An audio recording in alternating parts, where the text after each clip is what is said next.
السلام علیکم میری کلاس بیٹا، میں امید کرتا ہوں آپ اور آپ کے گھر والے سب خیر و عافیت سے ہوں گے۔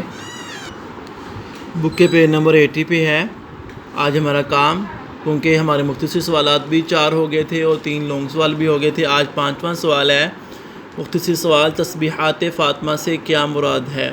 تو اس سے کیا مراد ہے؟ 33 بار سبحان اللہ، 33 بار الحمدللہ، 34 بار اللہ اکبر پڑھنا۔ تسبیح کے یہ کلمات تسبیحات فاطمہ کے نام سے معروف ہیں، یہ اس کا جواب ہے، جو آپ نے یہاں پر ایسے ہی لکھ لینا ہے، یا کاپی کے اوپر آپ اس سوال کے جواب کو لکھ لیں۔ اس سے آگے ہے سوال نمبر جو ہے وہ 3 ہے، مناسب الفاظ کے ساتھ خالی جگہ پر کیجیے۔ نمبر 1 ہے، فاطمہ رضی اللہ عنہا نبی کریم صلی اللہ علیہ وسلم کی محبوب صاحبزادی تھی، محبوب آئے گا۔ نمبر 2 ہے، فاطمہ رضی اللہ تعالی عنہا کا طرز زندگی سادہ تھا۔ نمبر 3 پہ عقبہ بن معیط۔ نمبر 4 پہ حسن رضی اللہ تعالی عنہ اور حسین رضی اللہ تعالی عنہ۔ نمبر 5 پہ 6۔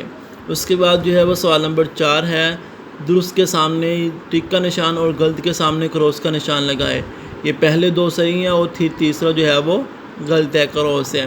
اس کے بعد سوال نمبر 5 ہے، صحیح کا انتخاب کرنا ہے، MCQs ہیں۔ نمبر 1 ہے، فاطمہ رضی اللہ عنہا کی والدہ ہیں خدیجہ رضی اللہ عنہا۔ نمبر 2 ہے، تسبیحات فاطمہ میں سبحان اللہ کے کلمات پڑھے جاتے ہیں 33 مرتبہ۔ جنتی عورتوں کی خواتین کی سردار ہیں حضرت فاطمہ رضی اللہ عنہا۔ حضرت فاطمہ رضی اللہ عنہا کا انتقال ہوا ماہ رمضان میں، اور حضرت فاطمہ رضی اللہ عنہا کو نبی کریم صلی اللہ علیہ وسلم نے عطا فرمائی ذکر الہی کی ترغیب۔ تو یہ ہمارا چیپٹر کمپلیٹ ہو گیا ہے۔ یہ سوال نمبر 3، 4 اور 5 بک پہ حل کرنے ہیں، اور مختصر سوال نمبر 5 جو ہے وہ آپ نے کاپی پر جو ہے وہ لکھ کر خوش خطی کے ساتھ جو ہے وہ لکھنا ہے، اور اس کو یاد بھی کرنا ہے۔ پورے مشکل سوالات آپ نے اچھے طریقے سے یاد کرنے ہیں مکمل۔ السلام علیکم ورحمۃ اللہ وبرکاتہ۔